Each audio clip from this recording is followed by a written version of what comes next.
Kalau Syiah itu dianggap sebagai orang-orang kafir, mengapa pemerintah Arab Saudi secara khusus masih membolehkan mereka untuk menunaikan ibadah haji ke tanah suci? Kan tanah haram itu tidak boleh dimasuki oleh orang kafir. Orang-orang Syiah sering mengatakan, kalau kami memang bukan orang Muslim, kenapa kami boleh berhaji dan umrah di kota Mekah dan Madinah?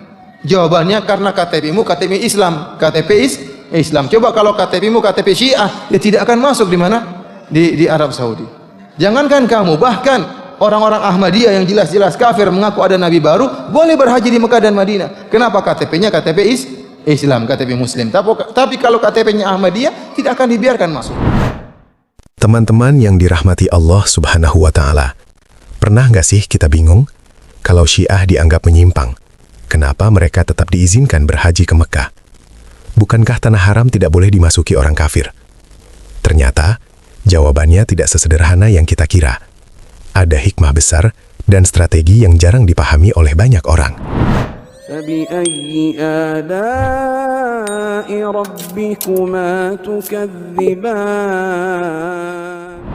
Oleh karenanya orang-orang Syiah sering mengatakan, kalau kami memang bukan orang Muslim, kenapa kami boleh berhaji dan umrah di kota Mekah dan Madinah? Jawabannya, karena KTP-mu KTP Islam, Islam. Coba kalau KTP-mu KTP Syiah, dia tidak akan masuk di mana? Di Arab Saudi.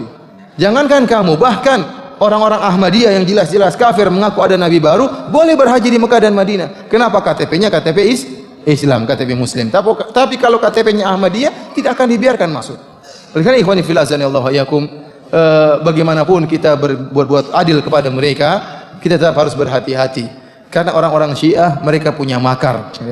Lihat sekarang mereka jumlahnya sedikit, mereka sudah berani mengancam Ahlus Sunnah. Bagaimana jika mereka kemudian memiliki jumlah yang banyak dan mereka terus berkembang, dan Iran tidak putus-putus yang beri bantuan. Iran adalah negara dakwah, mereka punya dana khusus untuk apa? Untuk dakwah. Bahkan mereka membeli para kiai-kiai, dibeli supaya diam, bahkan membela orang Syiah. Dia undang ke Iran, setelah pulang sudah diam, nggak banyak omong. Ya, bahkan membela Syiah, bahkan mengaburkan, mengatakan Syiah tidak semuanya sesat, Syiah bermacam-macam. Kita bilang iya bermacam-macam, tapi yang ada di Indonesia Syiah Rafidhah Imamiyah. Ya. Ini membuat bingung orang masyarakat. Kasihan banyak orang masyarakat tertipu. Gara-gara uang dia kemudian membela Syiah. Mungkin dia selamat di dunia, tapi di akhirat dia tidak akan selamat. Ini kesesatan yang mereka lakukan. Oleh karena ikhwani fillah sanallahu yakum, hendaknya kita mengingatkan saudara-saudara kita, dan yang bisa kita lakukan adalah menyampaikan hakikat orang-orang Syiah agar umat Islam tidak terpedaya. Tentunya ini hanya sekedar sedikit dari akidah orang-orang Syiah yang tentunya menjadikan kita harus berhati-hati dengan mereka ini. Karena mereka orang Syiah bukanlah hanya sekedar ideologi, ya, tetapi ideologi yang mengarah kepada politik. Oleh karenanya mereka di mana-mana mereka berada, mereka berusaha menguasai. Seperti di Suriah dulu dikuasai Ahlus Sunnah, kemudian tatkala datang Hafiz Asad, bapaknya Bashar Asad, kemudian menggulingkan kekuasaan dan akhirnya menguasai Ahlus Sunnah dan membantai Ahlus Sunnah. Ya. Di Bahrain mereka berusaha mengadakan penggulingan kudeta terhadap pemerintah yang ada. Mereka ingin menguasai dunia. Di Saudi tidak ada demonstrasi kecuali yang melakukan oleh orang-orang Syiah, dan lihat bagaimana adilnya Ahlus Sunnah. Ya, Ahlus Sunnah yang digambarkan oleh orang Syiah sebagai Khawarij, Wahabi, Khawarij, bengis, suka membunuh darah kaum muslimin, ternyata orang Syiah dibiarkan di Saudi. Bukankah orang Syiah tinggal di Qatif misalnya, di daerah timur Saudi, bahkan tinggal mereka juga sebagian di kota Madinah. Mereka diberikan hak sebagai warga negara. Mereka sekolah juga dibayar oleh pemerintah Saudi. Mereka juga boleh berbisnis, dan mereka juga bahkan masuk dalam sebagian pemerintahan sebagai polisi dan yang lainnya, orang-orang Syiah. Dan mereka juga kalau sakit gratisan. Coba kalau Ahlus Sunnah di daerah Syiah, dibasmi, dibunuh, dipersempit. Adapun Ahlus Sunnah, orang-orang Ahlus Sunnah, tatkala ada orang Syiah, mereka tetap aja baik kepada mereka selama mereka tidak mengganggu, tidak disakiti. Ya, karena Nabi SAW demikian sikap beliau terhadap orang-orang munafik. Ustaz, kalau memang Syiah itu sesat, kenapa mereka masih dibiarkan berhaji? Ya, kenapa mereka masih dibiarkan menunaikan haji? Dan apa benar mereka menunaikan haji di sana? Saudara-saudari kaum muslimin dan muslimat, saya teringat ketika Rasulullah SAW membagi rampasan perang Hunain, harta rampasan perang Hunain, atau ghanimah, datang seseorang menarik serban Rasulullah SAW. Jadi serban Rasulullah SAW itu, ekornya itu Ujungnya itu diletakkan kadang di sini, kadang di sini. Jadi tariknya sehingga hampir tercekik Rasulullah sallallahu alaihi wasallam. Lalu orang itu berkata, "I'dil ya Muhammad." Berlaku adillah wahai Muhammad, bagi dengan adil. Fa innahu laisa min malik wala min mali abik. Wahai Muhammad, bagi secara adil. Itu bukan hartamu, bukan harta bapakmu. Rasulullah sallallahu alaihi wasallam menjawab ketika itu, siapa lagi yang akan bisa berbuat adil kalau aku tidak adil? Umar yang melihat kejadian itu marah. Radhiyallahu anhu. Lalu dia berkata, "Ya Rasulullah, da'ni adrib unuq hadzal munafiq." Wahai Rasulullah, izinkan aku tebas leher munafik ini. Karena dia sudah mencela dan menyakiti Rasulullah sallallahu alaihi wasallam. Apa kata Rasulullah ketika itu? "Jangan Umar. Aku tidak ingin orang nanti berkata Muhammad membunuh sahabatnya." Apa maksudnya? Maksudnya orang banyak tidak tahu siapa orang ini. Mereka tahunya orang ini ikut dalam barisan Rasulullah sallallahu alaihi wasallam. Kalau dia dibunuh, nanti akan tersebar isu tuduhan Muhammad membunuh sahabatnya sendiri. Nah, maksud saya mengingatkan ini, kondisi umat Islam itu seperti itu sekarang. Umumnya kaum muslimin di seluruh dunia, seperti yang di awal tadi saya katakan, tidak paham apa itu Syiah. Umumnya pemimpin-pemimpin, bahkan ada yang mengaku ulama juga, mereka menganggap yang paham mereka karena syubhat itu, bahwa Syiah itu hanyalah seperti mazhab-mazhab fikih yang lainnya. Bahkan ada buku-buku seperti itu ditulis, bahwa Syiah itu adalah mazhab kelima. Jadi ada mazhab yang 4, mazhab Hanafiyah, Malikiyah, Syafi'iyah, Hanbaliyah, kemudian yang kelima kata dia Syiah. Ada seperti itu bukunya. Nah, karena banyak kaum muslimin tidak tahu, maka pemerintah kerajaan Arab Saudi juga tidak bisa sembarangan. Kalau dilarang nanti apa kata umumnya kaum muslimin, bisa terjadi fitnah besar juga. Jadi tidak mudah. Oleh karena itu sekarang yang bisa kita lakukan yang terbaik adalah menyampaikan kebenaran itu. Sampai orang banyak tahu, kaum muslimin tahu. Sehingga bisa waspada dan menjauhi pemahaman dan juga akidah Syiah tersebut serta orang-orangnya. Jika tidak, maka sulit bagi kita untuk menghalangi mereka.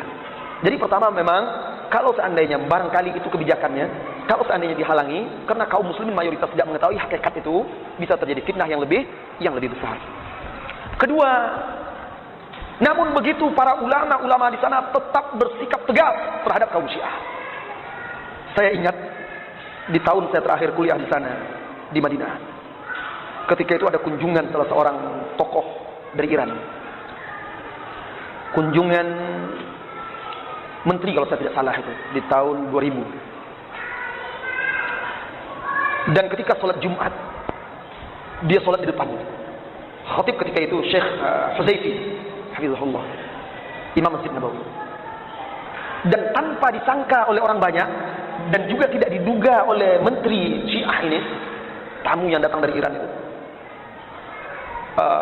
Syekh Huzaifi khutbah tentang membongkar kebobrokan Syiah dan celaan mereka terhadap Rasulullah SAW dan para sahabat di hadapannya. Dengan berani, tegas, sampaikan semuanya dalam khutbah Jumat itu. Tahukah Anda apa yang terjadi? Sehari setelah itu langsung hilang Syekh. Diamankan. Karena dikhawatirkan terjadi sesuatu. Hampir 1 tahun kami tidak tahu. Hilang begitu saja. Tidak ada yang tahu kemana Syekh. Ada yang mengatakan sudah pensiun, ada yang mengatakan begini, sakit apa, segala macam. Tidak tahu. Setelah setahun berlalu, baru dia muncul lagi. Dan ada yang mengatakan sengaja pemerintah Arab Saudi mengamankan beliau supaya tidak terjadi sesuatu pada diri beliau.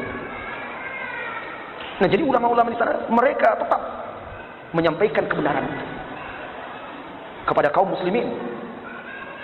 Bahkan sekalipun di hadapan orang-orang Syiah itu sendiri, agar mereka paham mana yang hak, mana yang batil. Kalau mereka tidak mau menerima, setidaknya kaum muslimin menjadi mengerti dan paham, bisa membedakan antara yang hak dan yang batil. Apakah mereka melakukan ibadah haji? Mereka melakukan ibadah haji, tapi ibadah haji main-main. Kenapa saya katakan begitu?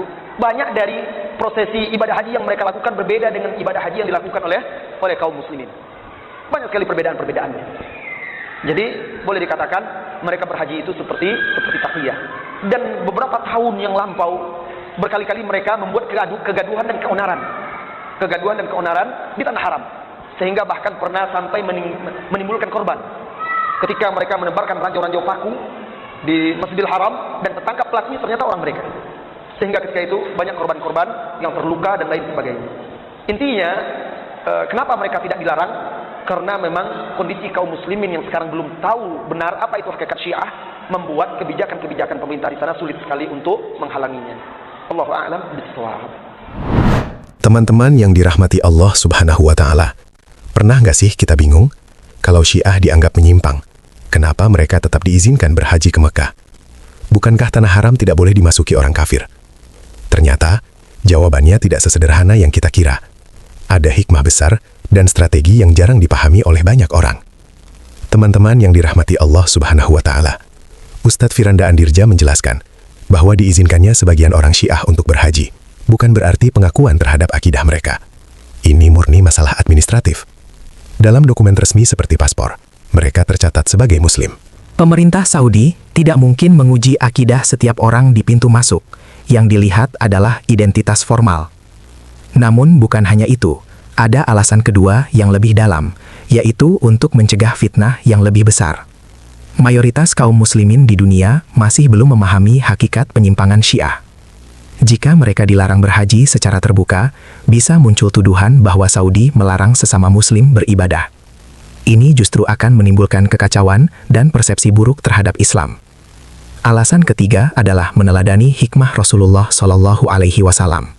Ketika beliau dihina oleh orang munafik, beliau tidak langsung menghukumnya demi menghindari fitnah yang lebih besar, agar orang tidak mengatakan bahwa Nabi membunuh sahabatnya sendiri. Inilah prinsip memilih mudarat yang lebih ringan demi mencegah mudarat yang lebih besar. Di sisi lain, para ulama tetap tegas menjelaskan penyimpangan Syiah kepada umat. Mereka tidak diam, bahkan terus mengingatkan agar kaum muslimin tidak tertipu dengan syubhat yang menganggap Syiah hanya sekedar perbedaan mazhab. Penutup, jadi izin haji itu bukan pengakuan akidah, tapi kebijakan penuh hikmah. Tugas kita adalah membekali diri dengan ilmu, waspada terhadap syubhat, dan menjaga kemurnian akidah. Karena keselamatan di akhirat tidak ditentukan oleh status dunia, tapi oleh kebenaran yang kita pegang.